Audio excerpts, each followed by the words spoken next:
Okay, I'm here to play my role in preserving these amazing forests that are life, that are home, and that are part of us. I'm not José Francisco, he's my father. I'm lending my English voice to him in an appeal to he made me. Somehow I'm here not as a professional in forest area. Actually, I work with agriculture. I'm a winemaker. I work with vines in a regenerative property. But I'm here to talk about forests. And as we see, forests are everywhere around us, every day. In the cup, I used to take my coffee to work, in my walls, in the floor. Actually, in the oxygen I have in my lungs. So forests are crucial. And they are resilient. I'm more worried about humans that are really dependent on forests. And so how can we sustain our economies through forest conservation? As we saw, forests are like ubiquitous in our lives, in our daily lives. I really like this last image where forests take a center stage in leisure. Nowadays we know, scientifically know that being in the forest helps us with our health.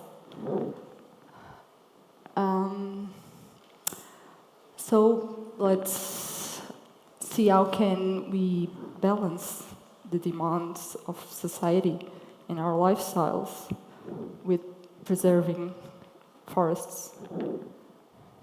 Because they are full of life. Life they bring us to. Life we are part of, that are part of us. Here is my father in his apiary. He's a beekeeper. Forests are key to achieving these very important goals. I think everyone is well versed in these UN Sustainable Development Goals. We would like to underline number 6, 7, 8, 12, 13, and 15, which are really dependent on forest management. There's this increasing demand to substitute fossil origin products by bioproducts that come from forests. So, a lot of demands. We want everything from forest, a lot of things, even more and more and more each day. Went more and more from our forests. And how can we balance this? How can we protect forests from this increasing demand? I'm not here to do apology of overconsumerism. I'm actually an advocate for sensible consumption. But we cannot go back. That's unrealistic. That will not happen. So we have to find ways to make it last longer and to preserve this extremely important, crucial assets for our life in our planet. This is media coverage of the importance of bioproducts coming from forests.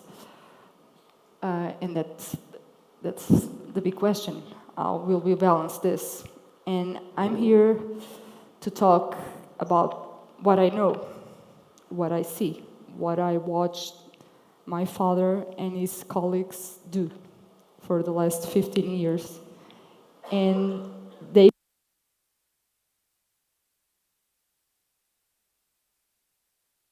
first create some context, put this into perspective.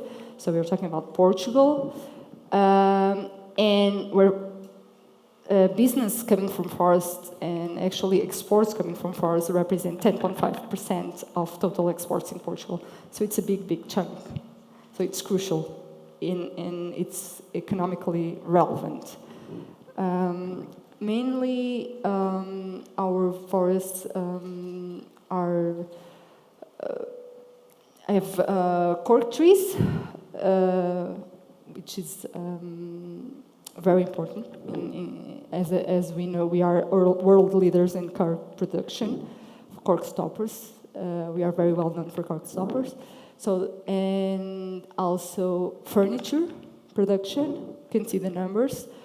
Furniture and the paper and pulp industry. Yeah, very important companies in the world, not national, but in the world. Also, here we have a representation of forest in Portugal. And how it's distributed, we have a very big area, 3.3 million hectares, mainly oak trees, cork especially, pine trees and eucalyptus. Those 97% of that forest is privately owned, which creates a very specific scenario. Another important fact, even though 90% is private, we have one of the highest rates of protected forest area in Europe. We have 400,000 private owners in Portugal. As you see, it's patchwork. It's a quilt. And how can we make this quilt do what it's supposed to do and work and manage it properly? This is, it's very complicated. We have a lot of private owners, unknown private owners. I think some owners don't know they own. They inherit. A lot of properties are abandoned because of that. Owners don't know where their properties are. Then this creates a lot of abandonment.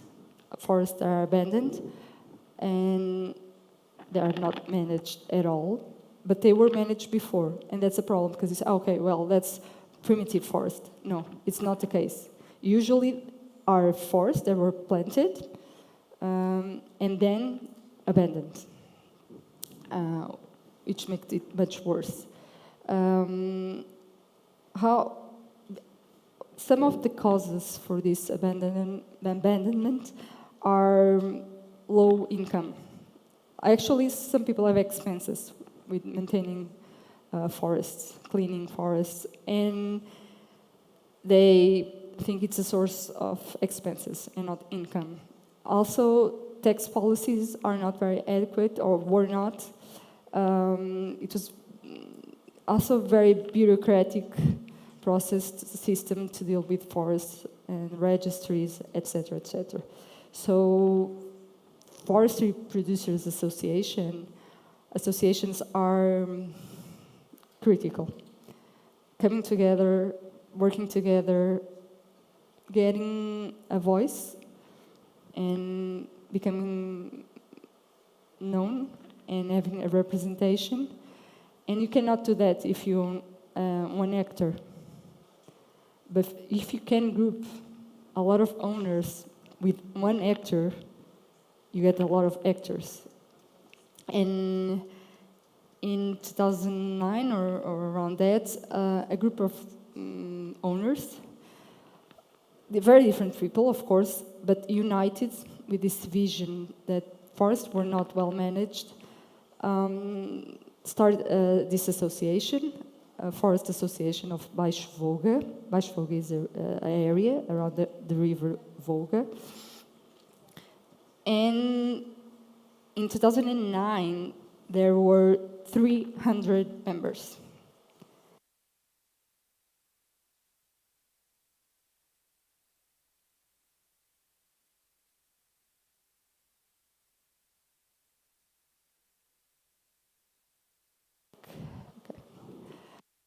And it's incredible. From 2009 till now, this growth. So they must be doing something right. And very interesting is also they, more than a half of these members are applying certified sustainable management to the properties. So that's really cool. So what does this association do? Well, they have digital mapping. That's great. My father was always telling me, when I'm gone, you won't know where the properties are. Now I'll just have to enter the GPS coordinates and I'll get there. That's crucial also for information management. They manage and plan. That's very important and crucial in good practice in forest management. They have technical advice. They certify the management of the properties. Also, they are very mindful of the economic impacts of forests in small communities and in the economy, of course, in general. So they strive to get more fairness to the process and to accordingly pay all the intervenients in this process. So they are preoccupied with transparency, fairness, distribution of profits, education, that's key. When you know better, you do. And actually, they manage real change. They are heard when politicians want to make new policies, laws. They have a voice. They negotiate the prices. Wood is not sold any longer at the price that buyers want to buy it. The prices are agreed upon. So let's move on into some key message that I would like to stay with you. There's a lot of prejudice towards planted forests. The prejudice there isn't about, for instance, organic farm. Well, planting a forest is like having an organic farm. Why should we reject that? Well-managed forests are an asset. Well-managed. Let's underline that message.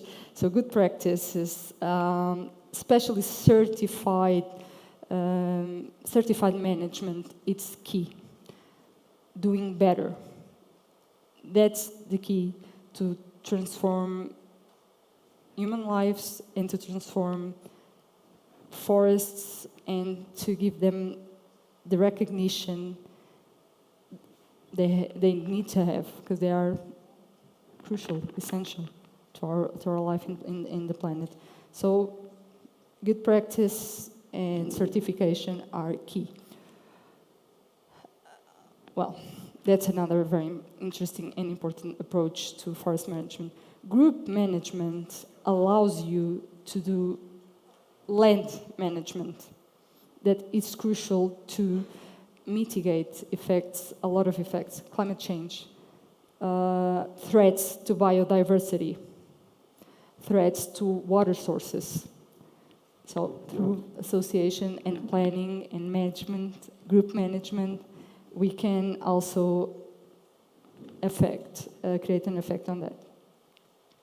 Well, there's this very ambitious plan to Portugal to group manage 60% of those patches. It's still far from that, I think, but our example shows that it's possible. That together, working all together, this is not producers against politicians or producers against buyers. This is producers affirming that together we can do this. It's real, it's happening, it's already happening. So let's all work together and make extraordinary things real. So.